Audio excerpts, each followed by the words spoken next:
بسم الله الرحمن الرحيم الحمد لله رب العالمين الصلاة والسلام على سيد المرسلين وعلى آله وصحبه أجمعين نوانا التعلم والتعليم والتذكر والتذكير والنفع والانتفاع والإفادة والاستفادة والحث على التمسك بكتاب الله وسنة رسوله صلى الله عليه وآله وسلم والدلالة على الهدى ابتغاء مرضاته وثوابه وقربه سبحانه وتعالى. Assalamualaikum warahmatullahi taala wabarakatuh. Jadi insya-Allah pada petang yang berbahagia ini kita menyambung kembali muzakarah perbincangan kitab Bidayatul Hidayah karangan Hujjatul Islam Abu Hamid Al-Ghazali rahimahullahu taala. Kita masih dalam perbincangan 7 anggota yang wajib kita pelihara dan jaga daripada melakukan perkara-perkara maksiat, perkara-perkara jahat yang dilarang oleh Allah Subhanahu wa taala. 7 anggota tersebut ialah pertama mata, kedua belah mata kita. Yang kedua, kedua belah telinga. Yang ketiga lisan, iaitu kita punya lidah. Yang keempat perut, kelima ialah al-farju, kemaluan, keenam kedua belah tangan, ketujuh ialah kedua belah kaki. Dia telah kita bincangkan 3 daripada 7, iaitu mata, kemudian telinga, kemudian lisan, lidah. Kita masuk perbincangan yang keempat, perbincangan yang keempat ataupun anggota yang keempat. قال المصنف رحمه الله ونفعنا به في الدارين آمين. قال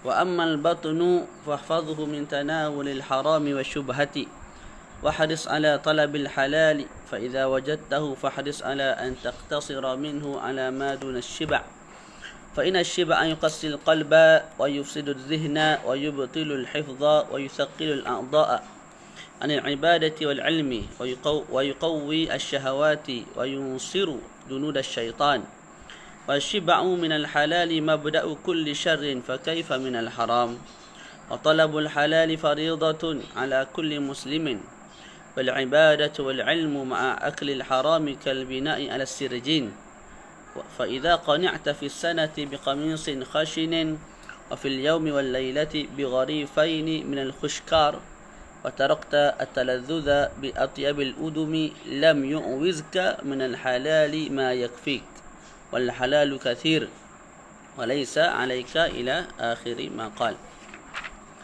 Jadi disebut dalam kitab kita ni wa ammal batnu, dan adapun perut, fahfadhu min tanawulil haram. Imam Ghazali minta kita jaga daripada makan benda haram wasyubhah, dan juga makan benda yang syubhat. Perkara haram ialah perkara yang apa? Kita yakin ianya haram, ataupun kita ghalib zan, berat sangkaan kita ianya haram. Itu perkara yang haram. Boleh? Perkara yang syubhat pula ialah perkara yang bertembung antara halal dan haram. Satu perkara bertembung antara halal dan haram. Wa idza tasawat al-amaratan ad-dallatan 'ala al-hilli wal hurmah hatta tabqa shakkan la yakunu li ahadihima tarjih indak fadhalika syubhatun yushbihu annahu halal ويشبه أنه حرام فاشتبه أمره عليك كذا في منهج العابدين. Dalam kitab Minhajul Abidin disebut al-syubhah ialah satu perkara yang bertembung petanda halal dan juga haram. Satu perkara ada dalil penghalalan dan juga ada dalil pengharaman, begitulah kot. Ataupun ada tanda lah. Al-amarah ni tanda yang menunjukkan dia halal, tanda yang menunjukkan dia haram. Jadi bertembung. Akhir sekali bila ada petanda yang mengatakan benda tu halal, dalam masa sama ada petanda yang menunjukkan perkara tu haram, maka kita jadi syak, benda ni halal ataupun haram. Boleh? Itu kita panggil syubhah. syubhah.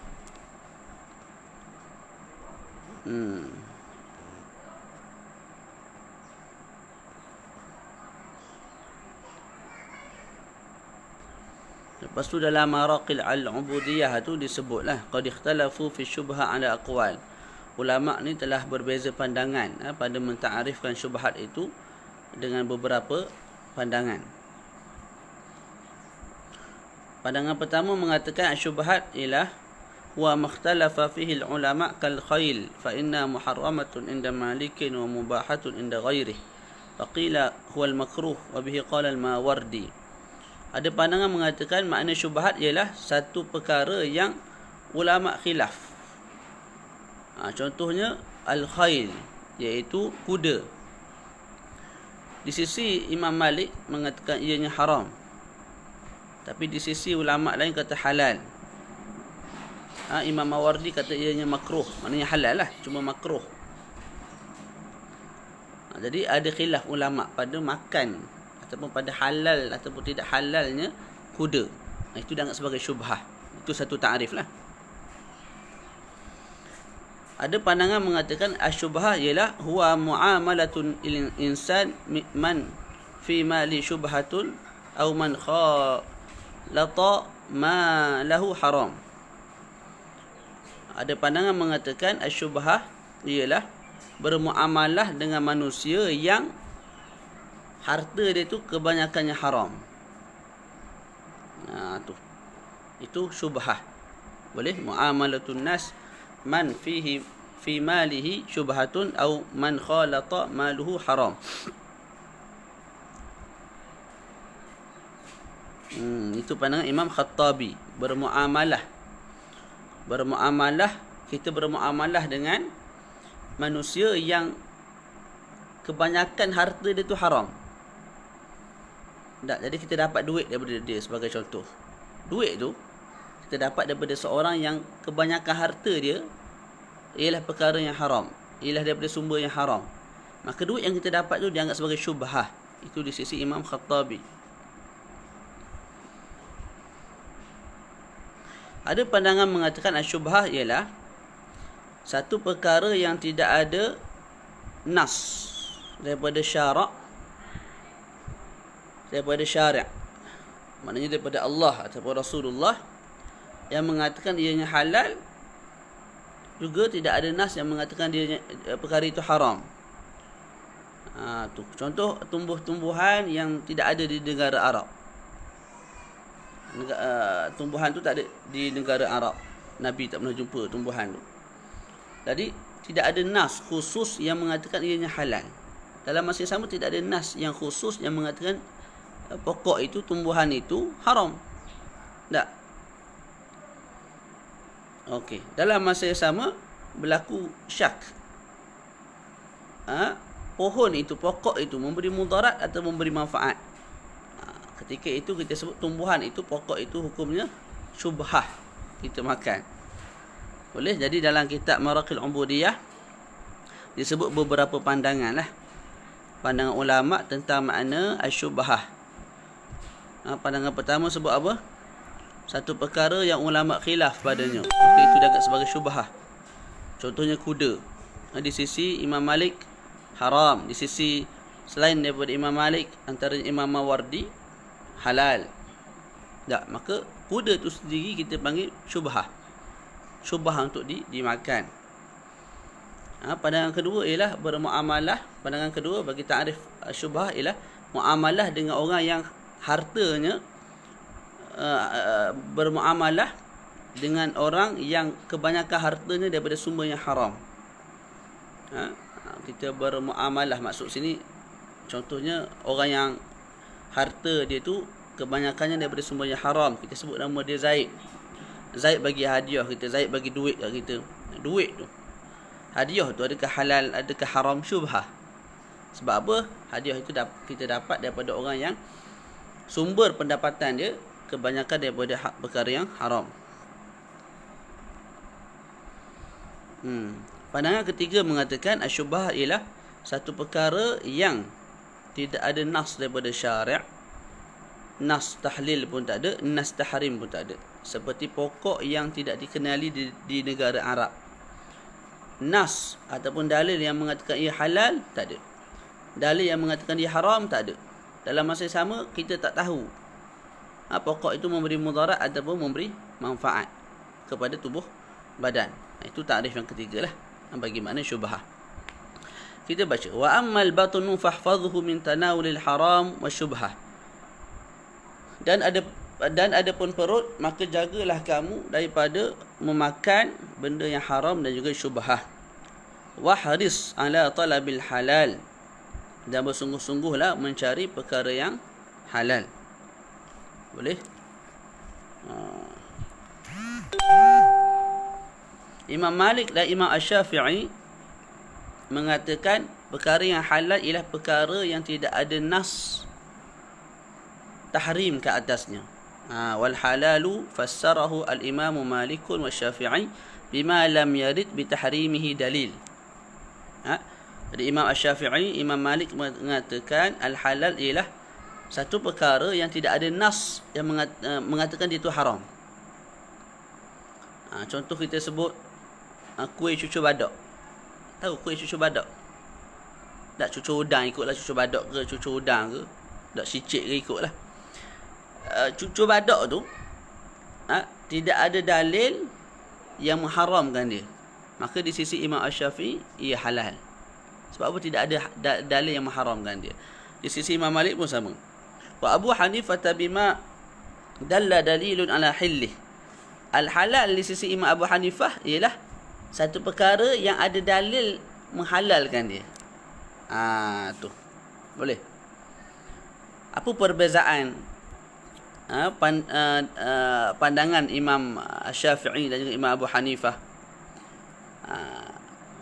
Perbezaan pandangan keduanya ataupun daripada dua kelompok ulama ni akan terzahir pada perkara yang al-maskutu anhu, perkara yang didiamkan dalam syarak. Boleh? Contohlah kita sebut apa? Ada satu binatang. Kita jumpa satu binatang. Binatang tu halal ke haram? Maka Imam Syafi'i kata ada dalil yang mengatakan haram tak binatang ni? Tak ada. Kalau tidak ada dalil yang mengatakan ia haram, maka ia halal. Pokok tumbuhan tertentulah. Tak. Ada tak dalil yang mengatakan ianya haram? Tak ada. Maka kata Imam Syafi'i ianya halal. Kata Imam Malik ianya halal. Tapi di sisi Imam Abu Hanifah, binatang yang sama, pokok yang sama, nak jadi halal, Imam Abu Hanifah sebut mesti ada dalil yang menghalalkan dia. Kamu ada tak jumpa dalil daripada hadis, daripada Quran dan daripada sumber-sumber yang lain yang mengatakan binatang ni halal, yang mengatakan tumbuhan ni halal? Kalau tak ada, maka apa? Ianya tidak halal. Boleh? Di sisi Imam Hanafi, ianya haram. Jadi di sisi Imam Abu Hanifah lebih berat lah, sebab dia nak dalil khusus yang menunjukkan perkara tu halal, barulah halal. Di sisi Imam Syafi'i lebih mudah. Sebab apa? Imam Syafi'i sebut yang penting tidak ada dalil yang mengharamkan. Walaupun tidak ada dalil yang menghalalkan secara jelas, tapi bila tidak ada dalil juga yang mengharamkan secara jelas, maka ianya halal. Ianya halal lah. Sebab itu lebih sesuai, lebih dekat dengan yusriddin, iaitu lebih dekat dengan prinsip agama, iaitu agama itu mudah. Tu dia. Boleh. Fa idza wajadtahu fahris ala an taqtasira minhu ala ma duna asy-syiba'. Syekh sebut bila mana kamu dapat makanan yang halal, maka bersungguh-sungguhlah untuk kamu ikhtisar, iaitu memadai untuk makan daripada perkara yang halal tersebut, daripada makanan yang halal tersebut, ala maduna syiba'. Mana makan sebelum kenyang lah, bahasa kita. Makan sebelum, mana makan sebelum kenyang, berhenti. Gitu. Boleh? Sebab apa? Kita dituntut untuk makan dah berhenti sebelum kenyang. Susah ni. Fa inna syiba'a yuqassil qalba. Kerana makan sampai kenyang ni dia menggelapkan hati. Boleh? Wa yufsidu adh-dhihna, dan merosakkan akal. Maknanya tak apa nak cerdik. Orang besok mau kenyang. Tak. Sebab dia jadi ngantuk, malas, lagu tu perut kenyang. Jadi nak berfikir pun tidak cergas, tidak ligat. Wa yubtilul hifdha, dan membatalkan al-hifdha. Al-hifdha sini maknanya ay at-tayaqquz. Kenyang sangat ni menyebabkan kita apa? Kita jadi hilang fokus. Kita jadi hilang sedar. Mudah mengantuk. Wa yuskilul a'dha'a 'anil ibadati wal 'ilmi, dan juga memberatkan anggota tubuh badan daripada ibadat kepada Allah Subhanahu wa taala, dan juga untuk menuntut ilmu. Ni orang biasa kenyang, dia tahulah. Dia makan kenyang-kenyang, lepas tu dia pergi majlis ilmu. Orang lain fokus, dia gini dah. Dia fokus juga, fokus pada tidur. Tawaduk fillah, tunduk sampai habis kelas. Kalau tok guru tak tegur, mujur lah. Tidurlah dia sejam 2 jam tu. Tak. Sebab apa? Kenyang. Kes apa? Sebab dia kenyang. Jadi kenyang ni menyebabkan kita malas beribadat, juga malas untuk menuntut ilmu. Apa kesan buruk lagi daripada kekenyangan? Wa yuqawwi asy-syahawat, dia menguatkan syahwat. Orang bila perut lapar, dia tak fikir ke syahwat. Dia tak fikir ke perempuan, dia tak fikir ke buat benda-benda jahat yang berkait dengan hawa nafsu ni. Dia fikir nak pergi cari makan, nak bagi perut tu berisi dengan makanan. Tapi bila dah kenyang, dah selesai dah syahwat perut, dia akan pergi kepada syahwat faraj dan syahwat tangan, syahwat mata dan sebagainya. Boleh? Jadi makan bagi kenyang ni menyebabkan apa? Meningkatkan syahwat. Sebab tu Nabi sebut dalam sebuah hadis, ya ma'syarasy syabab man istata'a minkumul ba'ah falyatazawwaj wa man lam yastati' fa 'alaihi bis-shaum fa innahu lahu wija' atau kama qala alaihi salatu wassalam. Wahai anak-anak muda, barang siapa di antara kamu yang mampu berkahwin, maka kahwinlah. Kerana kahwin ni aghaddu lil basar, dia lebih menundukkan pandangan. Wa ahsanu lil farji, dan ia lebih menjaga kemaluan. Dan siapa-siapa yang tidak mampu di kalangan kamu, maka puasalah. Kerana puasa itu akan menjadi pendinding kepada dia daripada perkara-perkara yang tidak elok. Dalam kitab fiqh sebut puasa yang berterusan, as-saumu ad-daim, as-siyamu ad-daim. Puasa yang berterusan yang menyebabkan nafsu tu tunduk. Adapun puasa jarang-jarang, tak menyebabkan nafsu tu makin liar. Jadi nak puasa dengan niat mengalahkan syahwat, kena puasa berturut-turut. Maknanya kerap puasa lah. Kerap puasa. Okey. Wa yunsiru junudasy syaitan. Kenyang tu juga akan membantu tentera syaitan. Disebut dalam syarah ada 10 junudus syayatin. Pertama kezaliman, khianat, kufur, meninggalkan amanah, an-namimah, mengadu domba, nifaq, maknanya janji tak tunai, tak mungkir janji, khadi'ah ni menipu, wasyak, syak kepada pencipta, lepas tu lalai daripada sunnah Rasulullah sallallahu alaihi wa alihi wasallam. Lepas tu al-mukhalafah, yang ke-10 ialah sentiasa bermukhalafah, iaitu tinggal apa yang Allah Ta'ala suruh. Itu junudus syaitan. Jadi bila kita kenyang, mudah untuk kita buat 10 perkara yang disebutkan tadi. Boleh? Tu. Kemudian dalam kitab Maraqil Ubudiyah lagi disebut maratibul akli wa darari asy-syiba'. Martabat darajat makan dan mudarat kenyang. Segan juga kita nak baca bab ni. Tapi tak apalah, kita baca sebagaimana kita sebut banyak kali, untuk diri kita, kadar ke diri. Jauh sangatlah dengan amalan para salihin. Bukan bab makannya, semua bab lah. 7 anggota badan tu, boleh jadi semua anggota kita tak jaga dengan baik. Tak, tu.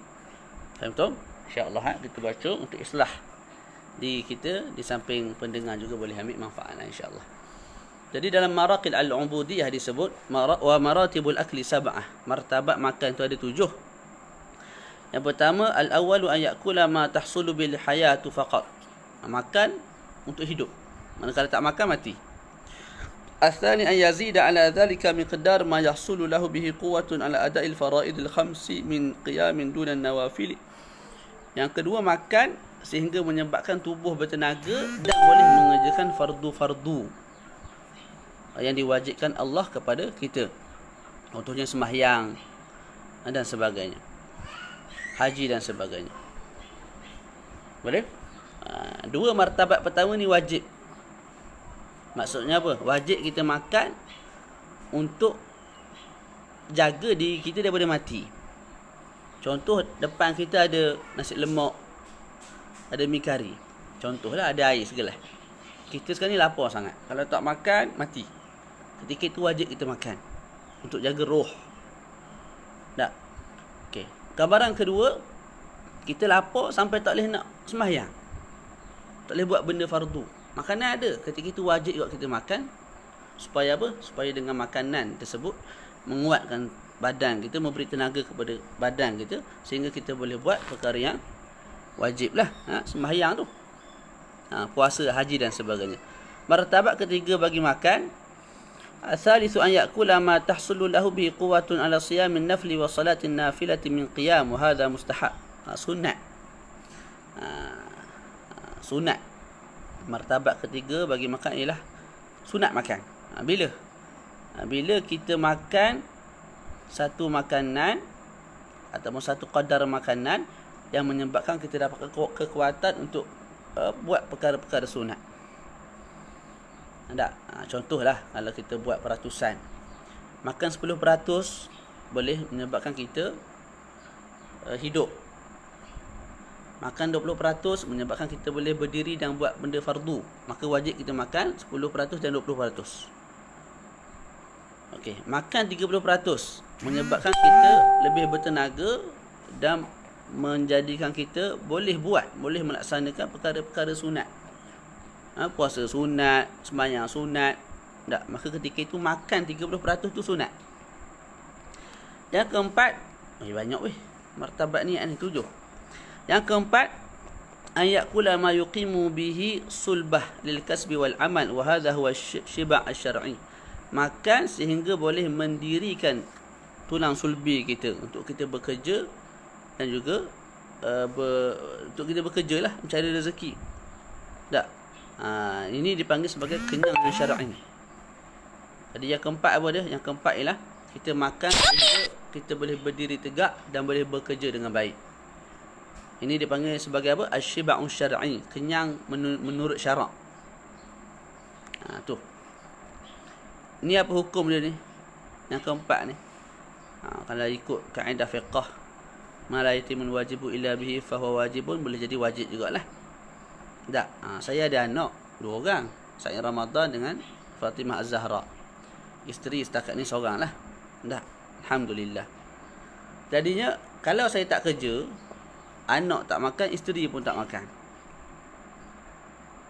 Tak? Maka wajib saya kerja untuk bagi rezeki ke atas, mencari rezeki untuk anak-anak dan isteri. Untuk kerja tu pula tak boleh saya buat melainkan saya kenyang, melainkan saya bertenaga. Maka makan tu juga dianggap sebagai wajib. Jadi makan sekadar untuk menegakkan tubuh badan, menguatkan tubuh badan untuk kita bekerja daripada pagi sampai ke petang tu, tidak long lay lah. Tak, kita panggil tak long lay. Semangat dalam tugas, bidang tugas. Itu hukumnya wajib juga makan tu. Wallahu a'lam. Wallahu a'lam. Itu ijtihad tu. Saya pun mujtahid juga. Al-khamis, yang kelima, an yamla thulutsa batnih. Makan sehingga memenuhkan 1/3 daripada perut dia, iaitu wahwa sitatu ashbar, 7 jengkal, 6 jengkal. Sebab kita punya usus tu tak panjangnya, ni sebut dalam kitab lah, sudut medical tu kena tengok balik. Panjangnya 18 shibr, 18 apa ni jengkal. Shibr, shibr jengkal. Tak, jadi makan sehingga memenuhkan 1/3 daripada usus. Maknanya makan sehingga memenuhkan 6 jengkal usus. Usus manusia 18 jengkal, jadi makan 1/3, maknanya makan sehingga penuh 6 jengkal lah bagi usus gitu tu. Ini wa hadha huwa syiba'ul mu'tad. Dan ini kenyang yang kebiasaan. Yang banyak orang laksanakan yang kelima ni. Yang banyak orang makan sehingga kenyang yang ni. Kenyang apa? Kenyang yang makan sehingga 1/3 daripada perut diisi dengan makanan lah. Ini hukumnya tidak makruh kalau dia makan daripada makanan dia sendiri. Tapi kalau makan daripada hidangan orang lain, Imam Qarafi sebut haram. Sebab fa inna ziyadah, baca sini, wa amma in akala ala ma'idatil ghairi faqala al-Qarafi inna dhalika haramun fa inna ziyadata ala shiba' syar'i la tajuzu illa an ya'lama ridha ad-da'i bi akli zaidi falahu an ya'kula ma sya'. Jadi makan sehingga memenuhkan 1/3 daripada perut, hukumnya tidak makruh kalau kita makan daripada daripada rezeki kita sendiri, daripada makanan kita sendiri. Tapi kalau kita makan daripada hidangan orang lain, maknanya daripada duit orang lain, daripada hidangan orang lain, ma'idatul ghair, tak, maka Imam Qarafi sebut haram. Di pandangan Imam Qarafi sebut haram. Sebab katanya makan lebih daripada kenyangnya syar'i. Tak, kenyangnya syar'i yang nombor 4 tadilah. Makan sehingga menyebabkan kita boleh bekerja. Tak, itu syiba'un syar'i. Makan sampai 1/3 perut, itu asyiba' al-mu'tad. Makan sehingga tahap itu di sisi Imam Qarafi haram. Tak, kalau cukup, kalau kita makan tu daripada makanan orang lain. Tu. Melainkan kalau kita tahu redha orang yang menjemput. Contoh kita pergi kenduri lah, mudahnya. Kita pergi kenduri. Tak, menurut Imam Qarafi haram kita makan lebih daripada 1/3 perut kita. Tu. Melainkan kalau kita tahu redha orang yang memberi kita makan. Tak, kalau kita tahu pemberi makanan tu, orang yang jemput kita tu, tidak ada sebarang masalah untuk kita makan lebih, maka makanlah. Nak makan banyak mana pun tidak ada masalah. Itu yang kelima. Yang keenam, makan lebih daripada kadar 1/3 daripada usus. Maknanya makan 7 hasta daripada 18 hasta usus dia. Maknanya usus 18 hasta tu telah dipenuhi 7 hasta daripadanya. Bukan hasta, apa ni, orang panggil apa, jengkal telah dipenuhi oleh makanan. Hukumnya makruh. Yang makan begitu yang menyebabkan as-siqal wan naum, jadi berat nak beribadat, syok untuk tidur. Wa ala hadzal qismi ghalibu adatin nas. Kisim yang ke-6 ini, itulah ghalib kebanyakan manusia, makan melebihi 1/3 daripada perut dia, daripada usus dia. Yang ke-7, makan sehingga memberi mudarat kepada badan. Yang ni haram lah. Makan sehingga memberi mudarat kepada badan, ini haram. Seperti mana disebut dalam manzumah karangan Ibnu Al-Imad. Boleh? Kemudian dalam matan tadi kita sebut apa? Fa inna asy-syiba'a yuqassil qalba. Maka sesungguhnya kenyang. Kenyang yang macam mana tu?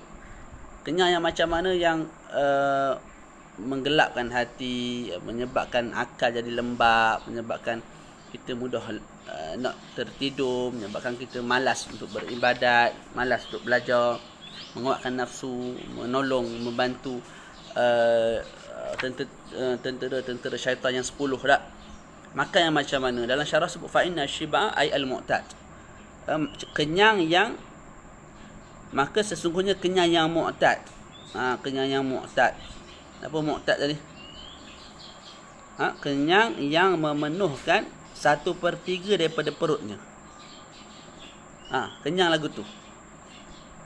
Kenyang yang memenuhkan 1/3 daripada perutnya. Kenyang yang begitulah yang mengeraskan hati, yang merosakkan minda, yang menyebabkan kita malas beribadat, belajar dan sebagainya. Jadi kalau kenyang yang al-mu'tad itu sahaja dah menyebabkan perkara-perkara tersebut, mentelah lagi kalau apa? Kenyang yang lebih berkadar tu. Tak? Makan sehingga penuh 2/3 daripada dia punya usus, dia punya perut. Maka itu lebih-lebih lagi lah menyebabkan kita malas beribadat, malas membaca Quran, belajar dan sebagainya. Faham tu? Okay, insyaAllah khair. Tu. Kemudian dalam syarah tu disebut apa dia? Kita baca sikit lah. Qala ba'dul hukama, sebahagian hukama sebut, man kathura akluh kathura syurbuh. Siapa yang banyak makan ni, dia akan banyak minum. Wa man kathura syurbuh kathura naumuh. Siapa banyak minum, dia banyak tidur. Wa man kathura naumuh kathura lahbuh. Siapa banyak tidur, banyaklah isinya, dagingnya. Buncit lah kawan tu. Wa man kathura lahmuh qasa qalbuh. Siapa yang banyak dagingnya, hatinya akan gelap, keras. Wa man qasa qalbu ghariqa fil atham. Siapa yang dah gelap hatinya, dia akan tenggelam dalam melakukan dosa kepada Allah Subhanahu wa taala.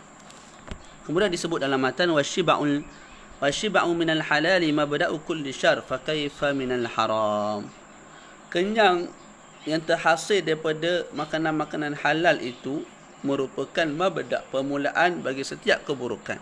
Fa kaifa minal haram. Macam mana pula kalau makanan itu berpunca daripada perkara yang haram. Jadi Syekh sebut, kalau makan benda halal pun menyebabkan kesan-kesan buruk kepada badan, kepada ibadat kita, kepada pengajian kita. Mentelah lagi lah kalau kenyang kita tu berpunca daripada benda yang haram dan juga syubhah. Tu. Kemudian disebut wa talabul halali fariidatun ala kulli muslimin. Dan menuntut perkara yang halal itu, mencari sumber yang halal itu, fariidatun, kefarduan ke atas setiap orang muslim. Dalam syarah dia sebut satu perkara sangat penting. Dia sebut apa? Kefarduan ini ialah kefarduan yang paling susah untuk difahami oleh sebahagian manusia lah. Dan paling susah untuk dilaksanakan oleh tubuh badan. Sebab apa? Sebab ada sebahagian orang yang juhal, orang yang bodoh. Orang yang bodoh, orang yang jahil ni, mereka menganggap perkara yang halal pada zaman ni dah tak ada. Ghairu mawjud. Halal mafish. Mush mawjud. Tak ada. Zaman sekarang ni tak ada benda halal dah. Jadi bila tidak ada benda halal, untuk makan daripada perkara yang halal tu sangat susah. Itu pandangan, sangkaan orang yang jahil. Dalam kitab sebut wahai hata hayhat. Sangat jauh, dan sangat jauhlah pandangan itu daripada kebenaran. Sebab apa? Sebab dalam hadis sendiri sebut secara jelas, al halalu bayyin. Perkara yang halal tu jelas. Perkara yang haram juga jelas. Antara keduanya ada perkara yang syubhah.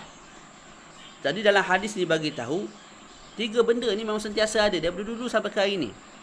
Halal, haram dan syubhah. Macam mana kamu mendakwa perkara halal yang tak ada ataupun sangat susah untuk dicapai? Tak? Boleh? Jadi kefahaman begitu salah lah. Jadi perkara halal jelas, perkara haram juga jelas, dan antara keduanya ada perkara yang syubhah. Jadi untuk cari perkara halal tak susah sebagaimana disangka oleh orang-orang yang jahil. Wa talabul halali fariidatun ala kulli muslimin wal ibadatu wal ilmu ma'a akli al harami kal bina'i ala sirjin. Dan Syekh sebut beribadat, sembahyang, zakat, zikir, haji, puasa, wal ilmu, belajar fiqh, belajar tasawuf, belajar fiqh. Fiqh tu samalah. Belajar tafsir, belajar hadis. Wal ibadatu wal ilmu ma'a akli al-haram kal bina'i ala sirjin. Imam Ghazali sebut beribadat dan juga belajar dalam masa yang sama maka benda haram. Ianya seperti membina bangunan di atas sirjin, di atas apa? Sampah. Boleh. Jadi kalau seseorang tu bina bangunan di atas sampah, jadi dia punya binaan tu tak kuat, tak kukuh. Tak. Begitu juga kalau kita beribadat, belajar, tapi sumber makanan kita daripada perkara yang haram. Jadi tidak ada faedah lah. Tidak ada faedah. Kemudian Imam Ghazali sebut lagi, fa idza qani'ta fi sanati bi qamisin khashin wa fil yawmi wal lailati bi raghifain min al khushkar. Maka kalau kamu qanaah, maknanya maka kalau kamu cukup untuk hidup dalam setahun itu, kamu redha untuk hidup dalam setahun dengan pakaian yang kasar. Tu. Tak. Dan wa fil yaumi wal lailah bi raghifaini min al khushkar. Dan kamu cukup, kamu memadai, kamu redha untuk makan sehari semalam dengan 2 keping roti. Pagi 1 keping, malam 1 keping. Tak. Wa tarakta taladzuza bi atyabi al udmi. Dan kamu sanggup untuk meninggalkan kelazatan daripada sebaik-baik lauk. Al-udmi jamak kepada idam. Seperti kitabun, kitabani, kutubun. Kitabun, kitabani, kutubun jamak taksir. Begitu juga al-udumu. Idamun, idamani, udumun. Jadi kalau kamu sanggup, kamu redha untuk tinggalkan bersedap-sedap dengan lauk pauk yang sedap, lauk pauk yang mewah seperti daging dan sebagainya, lam yu'wizka minal halali ma yakfik. Maka sebenarnya tidak susah untuk kamu cari perkara yang halal yang memadai untuk diri kamu. Imam Ghazali sebut apa? Imam Ghazali sebut kalau kamu ni jenis orang yang qanaah, cukup sehari semalam dengan pakaian hak mana ada makanan hak mana ada, tak, maka dan kamu sanggup meninggalkan kemewahan dunia yang apa tu, yang cemerlang gemilang termilang, macam-macam jenis lauk, macam-macam jenis fashion, maka sebenarnya untuk kamu mencari benda halal tu tak susah. Tu. Wal halalu kathir, dan perkara yang halal tu banyak. Bukan seperti mana disebut oleh orang jahil, tidak ada dah perkara yang halal melainkan air sungai Furat. Tak, dan juga tumbuh-tumbuhan yang tumbuh di tanah-tanah yang mawat. Tak. Itu pandangan orang jahil lah. Pandangan orang yang arif billah, dia kata perkara yang halal ni banyak. Cuma kamu tu sanggup tak hidup dalam keadaan steady? Gaji kamu 1,500, kamu hidup dalam keadaan 1,500. Makan seadanya, pakaian seadanya. Kalau kamu sanggup, sebenarnya dah cukup dah untuk kamu hidup dengan perkara yang halal, sehinggalah kamu bertemu Allah Subhanahu Wa Taala. Yang jadi tak cukup tu bila kamu nak lebih daripada itu. 1,500 ni kalau kena gaya dengan keberkahan harta tu sendiri, cukup dah untuk taja ataupun untuk menampung kehidupan. Tak, terutama kalau isteri dan suami bekerja, dua-dua dapat gaji dalam kadar 1,500, 1,700. Tapi bila ada sikap tamak, nak lebih daripada tu, orang lain tukar kereta, kita nak tukar kereta, orang lain tambah perabot, kita tambah perabot, orang lain tukar aksesoris kereta, kita pun nak tukar, orang lain beli motor, kita pun nak beli 8,000, 11,000. Tu yang menyebabkan kadang-kadang kita buat perkara yang haram. Jadi dalam hidup ni mudah je ya ikhwan. Kita hidup untuk kita tahu matlamat hidup kita, dan kita tahu kita akan mati, kita akan disoal apa semua tu, dan kita redha dengan apa yang Allah Ta'ala bagi. Dia nak redha ni bukan mesti kadang-kadang orang salah faham. Orang kata kamu bolehlah cakap macam tu, kamu kerja dah dapat tetap di bawah yang sampahang, isteri kamu doktor. Sebagai orang dia berhujah begitu. Bila kita cakap macam ni, dia berhujah begitu. Kamu boleh cakap sebab kamu. Tu. Sebenarnya perkara tu, apa yang kamu ucapkan kepada diri saya sebagai contoh, saya juga boleh ucap pada orang lain. Kalau saya tamak, saya boleh ucap kepada orang lain yang gaji dia lebih banyak daripada saya. Orang lain tu pula boleh ucap kepada orang yang lebih tinggi gaji daripada dia. Dan begitulah seterusnya. Nafsu tak akan pernah puas.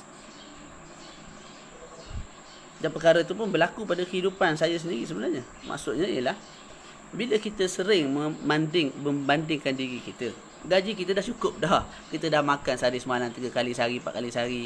Pakaian kita dah ada. Kita punya pakaian dah ada. Anak-anak ada pakaian, minuman, tempat tinggal. Dah cukup dah. Tapi bila kita banding orang lain, orang lain ni gaji gua ada dapat 7-8 ribu sebulan. Aku kadar ni je. Kadar yang kita ada tu dah cukup dah untuk hidup kita. Tapi bila kita banding, kita datang dalam hati tak cukup. Datang dalam hati dengki, datang dalam hati sifat hasad dan sebagainya. Sebab apa? Kita pandang orang lain. Padahal kalau kita kaya sekali pun, kita makan 3 pinggan, 4 pinggan juga dalam sehari. Tak lebih pun. Cuma mungkinlah mewah sikit. Dah. Kita duduk di rumah. Kalau kita kaya pun duduk rumah juga. Cumanya mungkinlah rumah besar sikit. Ada aircon lah apa semua tu. Tapi tetap dalam kehidupan yang kita ada ini, untuk sekadar hidup, sebenarnya dah cukup. Kata-kata daripada kita lah. Walaupun tidak dinafikan di sana ada orang susah.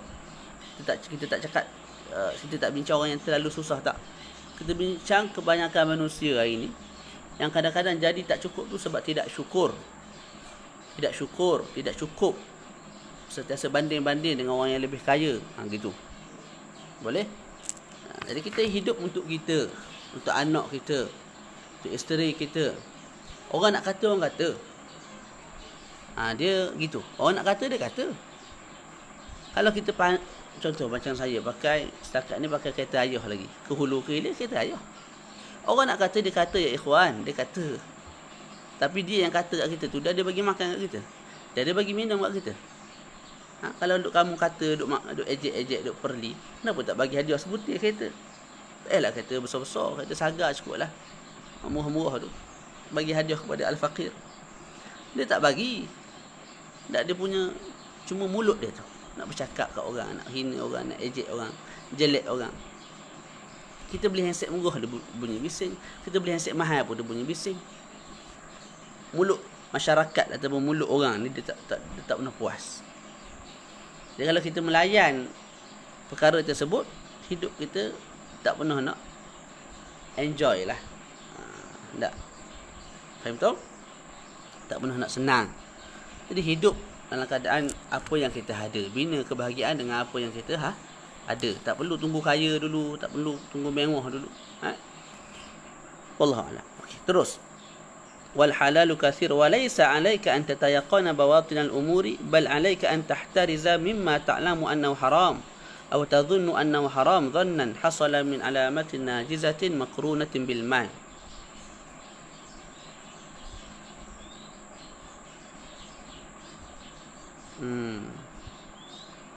boleh. أما المعلوم فظاهر وأما المظنون بعلامة فهو مال السلطان. Tak habis lagi. Okay, kita baca. Walaysa 'alaika an tatayaqqana bawatin al-umur. Dan tidaklah wajib ke atas kamu untuk menyelidik perkara yang di sebalik tabir, ataupun menyelidik perkara-perkara yang batin. Maknanya kalau kita nak beli roti, tak tulis kat situ halal jakim, yalah tawakkalna ala Allah. Tak perlulah kita kaji telefon yang tak wajib lah. Maknanya tak wajib kita telefon nombor yang tertera, tanya kilang kat mana nak kita tengok. Lepas tu kita pergi tengok kilang. Lepas tu tepung tu pula kita tanya, selidik tepung ni daripada mana, ada tak unsur-unsur yang tidak halal. Boleh? Tak perlulah ke peringkat itu. Jadi tak wajib untuk kita yakin batinul umur. Memadai kita berpegang dengan al-zawahir. Di Malaysia ni kita ada jakim. Bila jakim bagi cop halal tu, kira lah tu. Tak. Kalau nak kaji sesa, tak makan tak minum kita ni. Kita pergi beli ayam. Tengok dekat tengkuk ayam tu ada kesan sembelih je lah tu.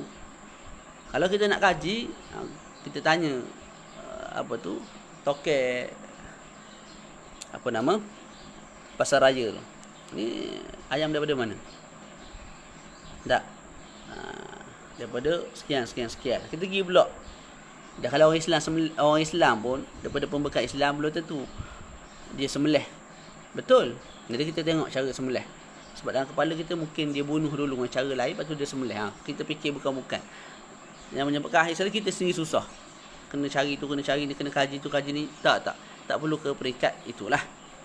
Tak perlu sampai ke peringkat tersebut. Memadai dengan perkara yang zawahir. Apa yang zahir halal kita makan. Begitu juga kat kedai. Cuma la yakhfa al-wara'. Tidak wara' tu dituntut lah. Dalam masa yang sama wara' dituntut. Jadi kalau kita boleh tidak makan di kedai-kedai yang dikatakan tak berapa nak comel, tak berapa nak molek, tak berapa jaga tentang halal dan haram, kita tinggalkan perkara-perkara yang syubhah begitu. Faham? Jadi Syekh sebut walaysa 'alaika an tatayaqqana bawatil al-umur bal 'alaika an tahtariza mimma ta'lamu annahu haram. Tidak wajib kamu menyelidik, taftish bawatil al-umur. Malah wajib ke atas kamu hanya menjaga diri kamu daripada makan perkara yang betul-betul kamu yakin haram. Perkara-perkara yang benar-benar yakin di sisi syaraknya dilarang. Contoh racun arak, yang tu jelas-jelas haram. Jaga diri daripada makan benda lagu tu. Ataupun kita yakin dah memang kambing yang disembelih oleh orang Majusi, ataupun harta yang diberi hadiah oleh oleh orang kaya kepada kita ni harta riba ataupun harta curi. Kalau kita yakin, kita tinggal lah, yang tu wajib. Au tadhunnu annahu haram dhannan hasala min alamatin najizah maqrunatin bil mal. Jadi apa yang perlu kita buat, kita tinggal perkara yang kita yakin haram, dan juga perkara yang kita dhan, iaitu sangka dengan sangkaan yang kuat ianya haram. Sangka dengan sangkaan yang kuat itu pula berpunca daripada alamat tertentu yang jelas, alamat yang tertentu yang jelas. Boleh tak? Bukan sangkaan tu tiba-tiba muncul, duduk tak minum air kopi, aku rasalah kedai Pak Mat ni ayam yang dijual tu haram, sembelih tak kena gaya tu. Kamu tahu mana? Tiba-tiba muncul perasaan lagu tu dalam hati, yang tu tak dikira. Jadi kamu kena hindar makan benda yang kamu zan, benda yang kamu sangka dengan sangkaan yang kuat ianya haram. Sangkaan yang kuat tu pula berpunca daripada satu alamat, satu petanda yang jelas. Tak. Contohlah kamu kenal seorang kawan, aku kenal sangatlah dia ni. Tak. Daripada kecil kawan aku. Semua benda jahat dia buat. Dia tak tahu kerja benda sekarang ni. Aku tahu mengompok, mencuri, judi. Jadi orang yang kita betul kenal, sumber halal daripada diri dia kita tak tahu. Yang kita tahu dia ni sumber hidup dia semua daripada perkara yang haram. Kalau begitu, duit yang dia bagi tu tak eloknya kita tinggalkanlah. Hadiah-hadiah yang dia bagi kita eloknya kita tinggalkan.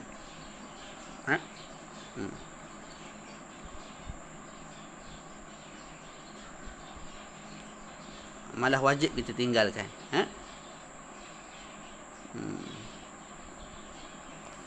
Sebab Imam Ghazali sebut li'anna ghalabatadh dhann minna tajri majra al-ilmi fi kathirin min al-ahkam. Imam Ghazali sebut benda yang kita sangka dengan sangkaan yang kuat ianya haram, ianya termasuk di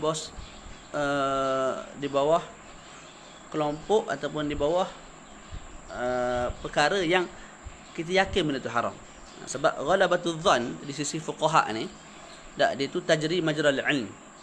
Dia tu sama hukum seperti yakin. Ghalabatudz dhann tajri majra al-ilmi. Ghalabatudz dhann sangkaan dengan sangkaan yang kuat, hukumnya seperti yakin di sisi fuqaha. Jadi haram jugalah kita ambil makan minum tak daripada sumber yang kita sangka dengan sangkaan yang kuat ianya haram. Faham tak? Kemudian Syekh sebut amal ma'lumu fa zahirun. Adapun perkara yang yakin halal, jelas makanlah, tak ada masalah. Ataupun perkara yang yakin haram, maka tinggalkan. Wa ammal madhnunu, wa amma al madhnunu. Tu. Adapun harta yang madhnun. Harta yang madhnun, apa harta yang disangka pengharamannya bi alamatin. Kita sangka dengan sangkaan yang kuat dia haram berdasarkan alamat. Ya. Seperti apa? Fahuwa malu sultan, harta pemimpin. Wa ummalih, harta bagi pekerja-pekerja di bawah pemimpin. Ha? Tu. Boleh tak kita ambil? Jadi harta ni ada berapa jenis? Pertama, harta yang yakin halal, makanlah. Harta yang yakin haram, tinggallah. Tapi harta yang maznun, yang disangka benda tu haram. Dalam kitab kita sebut seperti harta sultan, malu sultan, harta pemimpin. Wa ummali, harta pekerja bagi pemimpin. Itu harta yang zannya ianya haram. Tak yakin haram, tapi zan ianya haram dengan alamat. Jadi dalam syarah disebut waqtulifa atau waqtalafa ulama fi jawaizihim fi hadzal zaman. Ini zaman dulu ni, bukan zaman ini, zaman hari lebih-lebih lagi lah. Jadi ulama berbeza pandangan lah pada hadiah-hadiah yang puak-puak ni bagi kita. Contoh, sultan bagi kita hadiah, pemimpin sekian-sekian bagi kita hadiah, ataupun anak buah pemimpin bagi kita hadiah. Kelompok-kelompok yang kerja dengan pemimpin ni lah bagi kita hadiah. Boleh tak kita ambil? Waqtalafal ulama fi jawaizihim fi hadha az-zamani faqil. Maka ada beberapa pandangan. Ada pandangan sebut yajuzu lana akhdhuha li'adami tayaqquni hurmatiha. Harus kita ambil. Sebab apa? Tak yakin haram. Tak yakin hadiah yang dia bagi tu daripada semua yang haram, maka harus ambil. Ada pandangan sebut la yahil li anna al-aghlaba fi hadha az-zaman, ai fi zaman siapa nama? Imam Nawawi al-Bantani ni. Ala amwalim hurmah. Ada pandangan, ataupun tak tahu zaman siapa ni, wakilah ni, mungkin ada pandangan ulama tertentu lah. Ada ulama tersebut sebut pada zaman dia tu ghalibnya harta puak-puak ni, pemimpin dan anak-anak buah dia ni al-hurmah. Kata-katanya daripada sumber yang haram, maka haram kita ambil. Sebab ambil hukum aghlab, ghalibnya 70%, 80% daripada sumber haram, maka haram kita ambil. Walaupun ada 20% gaji yang dia ambil tu halal, tapi sebab kebanyakannya haram, maka haram kita ambil. Pandangan pertama sebut halal ambil sebab tak yakin haram. Waqila, puaslah nak baca waqila ni. Ala kulli hal, ada kata haram, ada kata halal. Wal wara' tarkuh, yang lebih waraknya kita tinggal lah. Kita tinggal hadiah-hadiah yang diberi oleh pemimpin kepada kita. Perbahasan yang lebih lanjut boleh baca kat bawah tu lah. Okey, wa malu man la kasbalahu illa minan niyahah. Tadi saya sebut wa amal madhnunu, dan ada pun harta yang disangka dengan sangkaan yang kuat ianya haram, dengan tanda-tanda tertentu seperti harta sultan, harta ummal sultan, tak juga harta mereka yang tidak ada kerja, melainkan an-niyahah. Tahu tak an-niyahah tu benda apa? An-niyahah ialah kerja sebagai tukang nangis kat atas si mati. Contohlah Zaid mati. Tak, sebelum dia mati tu dia pesan dah. Kat awak dia pesan kat 15 orang perempuan. Tak, ni aku bagi siap-siap duit ni RM300 seorang. Nanti aku mati, tolong menangis. Menangis tu atas tujuan apa? Nak tunjuk yang aku ni sangat disayangi oleh rakyat. Ataupun sangat disukai oleh masyarakat setempat. Sebab jasa aku banyak, nama aku masyhur dan sebagainya lah. Jadi kamu tolong nangis. Maknanya mati orang ini memang kehilangan besar lah kepada kita. Jadi kamu tolong menjerit, menangis untuk pemergian aku nanti. Jadi bagi duit siap-siap. Bila mati, 15 orang ni pun buat kerja dia, menangis, melolong, tak ada apa dah lah, mati dah lah pemimpin yang adil, pemimpin yang baik, mati dah lah apa tu, kami punya tok penghulu yang macam-macam lah. Nak tunjuk orang yang mati tu sangat-sangat berjasa lah. Jadi orang yang dapat gaji atas nama niyahah tadi tu, harta dia juga apa? Haram. Boleh? Tu. Au ba'il khamri, ni jelas lah. Harta yang didapati, duit yang didapati daripada jual arak, awil riba, duit yang didapati disebabkan riba, awil mazamir wa ghairi dhalika min alatil lahwil muharramah. Duit-duit yang diperolehi dengan bermain alat muzik yang diharamkan oleh syarak. Mazamir ni seruling.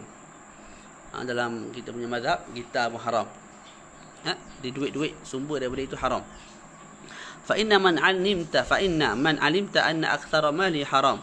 Maka sesungguhnya man alimta anna aktsara mali haram qat'an fama ta'khudhu min yadihi wa in amkana an yakuna halalan nadiran fa huwa haram li'annahu al-ghalib 'ala adh-dhann. Ini pandangan Imam Ghazali. Imam Ghazali sebut apa? Imam Ghazali sebut, maka mana-mana orang yang kamu tahu harta dia tu terdiri daripada sumber yang haram. Maknanya harta dia kebanyakannya diambil ataupun bersumber daripada perkara yang haram. Tak, kamu kenal si Zaid ni, sumber harta dia daripada judi, rasuah, riba, curi, makan duit anak yatim. Tak. Dalam masa yang sama dia ada benda kejahalan sebagai kerani pejabat, sebagai contohlah. Tak. Jadi kebanyakan sumber dia tu yang nampak hidup mewah, pakai kereta mewah, rumah besar tu, kamu tahu dah daripada sumber yang haram. Maka Imam Ghazali sebut, apa-apa yang kamu ambil daripada diri dia, walaupun kemungkinan duit yang dia bagi tu, sebagai contoh duit 3-400, kemungkinan 3-400 tu sumbernya daripada pekerjaan yang halal, iaitu sebagai kerani di pejabat. Tapi disebabkan orang ni sumber dia kebanyakan daripada perkara yang haram, maka apa? Fahuwa haram. Hukumnya haram juga kita ambil duit tersebut, li'annahu al-ghalibu 'ala adh-dhann. Sebab itu yang ghalib di atas dhan kita, di atas sangkaan kuat kita, sumber itu daripada benda yang haram. Di pandangan Imam Al-Ghazali lah. Tapi dalam fiqh mazhab, Allah alam lah, ni mungkin pandangan peribadi Imam Al-Ghazali, tapi seingat saya lah, belajar dalam mazhab Syafi'i, duit yang kita ambil daripada orang yang zalim, orang yang jahat, yang kita tahu kebanyakan harta dia memang daripada perkara yang haram, hukumnya boleh. Walaupun mungkin makruh, tapi boleh, selagi mana kita tidak yakin harta tu memang betul-betul daripada sumber yang haram.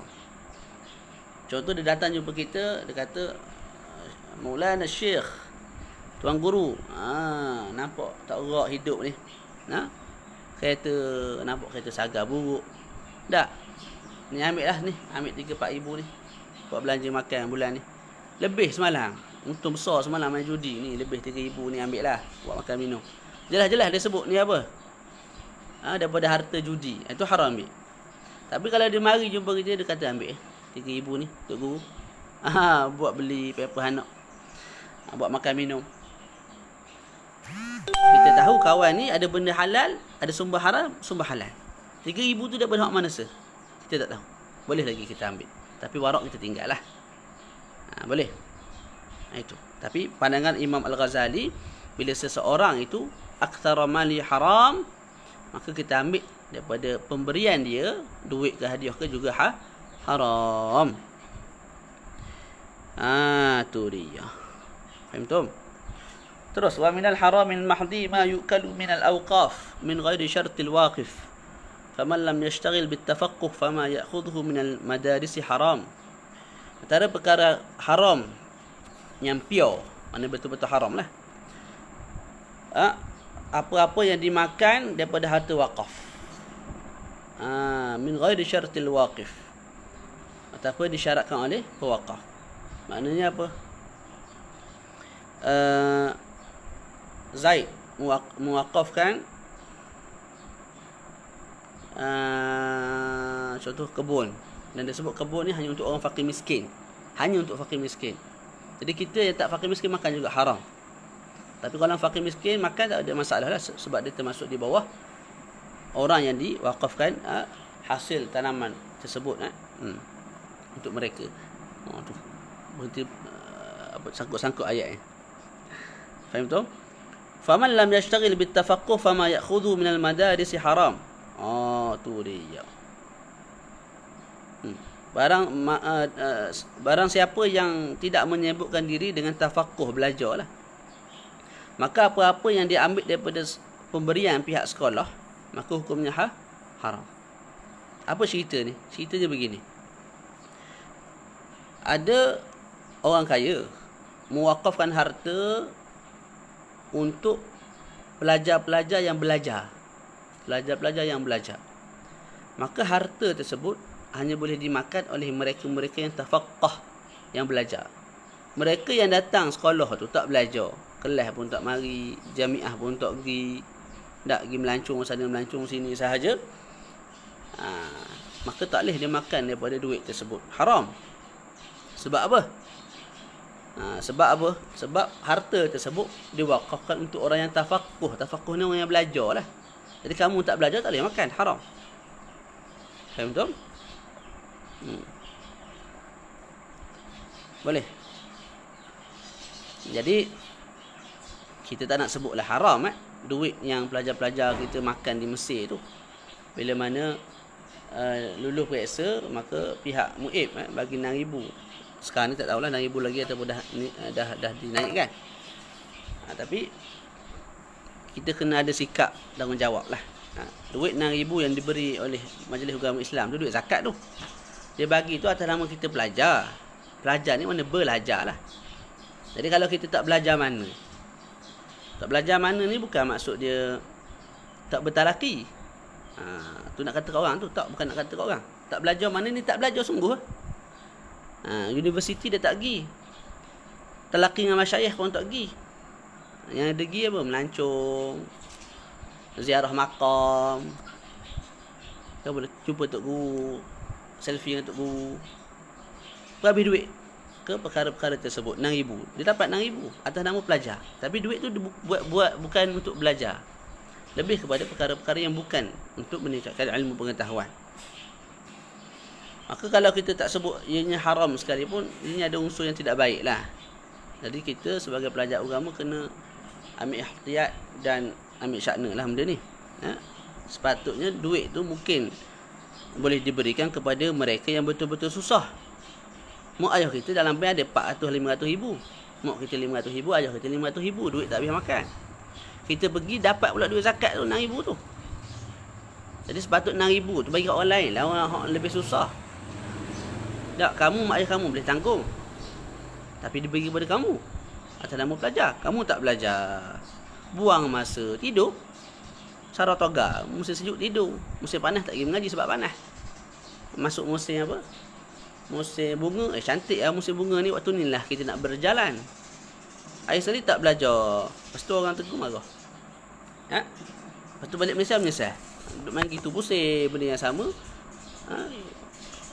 Berlaku kepada sebahagian besar lah, ataupun sebahagian lah pelajar-pelajar kita yang berada di Al-Azhar Al-Syarif, juga sebahagian tempat yang lain lah. Jadi kena ambil syakna lah. Ambil syakna benda lagu tu. Kita pergi atas nama pelajar, kita dapat duit atas nama pelajar, maka belajar sungguh-sungguh, bagi masa untuk ilmu. Tak, lepas tu buat hairan lah apa Islam tak maju, Islam tak. Kita sendiri pun mabuk fardu ain dah. Sebab apa tak belajar? Lepas tu nak tengok Islam maju, Islam ke depan. Allah musta'an. Okay, wa man irtakaba maksiatan. Tu kita tak sebut haram lah tu. Tapi ambil munasabah, ambil muhasabah sama-sama. Wa man irtakaba maksiatan turaddu biha syahadatuhu fama ya'khudhuhu bismi sufiyah min waqfin aw ghairihi fa huwa haram. Siapa-siapa yang buat maksiat sehingga menyebabkan penyaksian dia ditolak, syahadah dia ditolak, maka apa yang dia ambil daripada harta atas nama sufiyah, daripada wakaf ataupun selain daripada wakaf, maka ianya haram. Ada orang diwakafkan untuk ahli sufi, orang yang rajin beribadat, tak, orang yang buat taat. Jadi orang yang buat maksiat sehingga tertolak syahadah dan penyaksian dia, tiba-tiba dia pergi ambil duit atas nama sufi, hukumnya haram. Sebab sufi-sufi ni bukan orang jadi buat maksiat, tak tentu hala tak. Maka dia ambil atas nama sufi lah, haram. Apa salah adik? Mani tu? Depan ni kita mani. Adik. Siapa tu? Adik Nabi. Apa? Pergi dengan kakak. Janganlah marah-marah. Dah pergi? Ini bukan untuk tekan. Pergi kat dalam. Nak tekan. Duduk sini duduk. Ni. Habis sikit lagi. وقد ذكرنا مداخل الشبهات والحلال والحرام في كتاب مفرد من كتب إحياء علوم الدين فعليك بطلبه فإن معرفة الحلال وطلبه فريضة على كل مسلم كالصلوات الخمس. Jadi Al-Imam Hujjatul Islam sebut, kami telah nyatakan punca-punca kepada syubhat dan juga kepada halal, kepada haram dalam kitab yang berasingan di dalam kitab karangan di dalam kitab Ihya Ulumuddin. Maka fa'alaika bi talabih, hendaklah kamu baca kitab tu, terutama perbahasan tu lah, ma'rifatul halal wal haram tu. Boleh? Sebab apa? Fa inna ma'rifatul halal wa talabahu fariidatun. Sebab mengetahui perkara yang halal dan mencari perkara yang halal fariidah, kefarduan. Ala kulli muslimin, ke atas setiap orang Islam, seperti mana kefarduan sembahyang 5 waktu. Boleh? Ada hadis riwayat Imam Tabarani sebut talabul halal fariidatun ba'da al-fariidah. Mencari perkara yang halal itu kefarduan selepas kefarduan.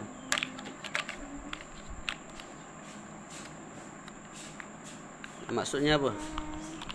Maksudnya ialah mencari perkara yang halal, sumber yang halal untuk keperluan diri sendiri, keperluan anak dan isteri, merupakan fardu selepas kefarduan beriman kepada Allah, selepas kefarduan sembahyang, dan selepas semua kefarduan yang Allah Ta'ala fardukan ke atas kita.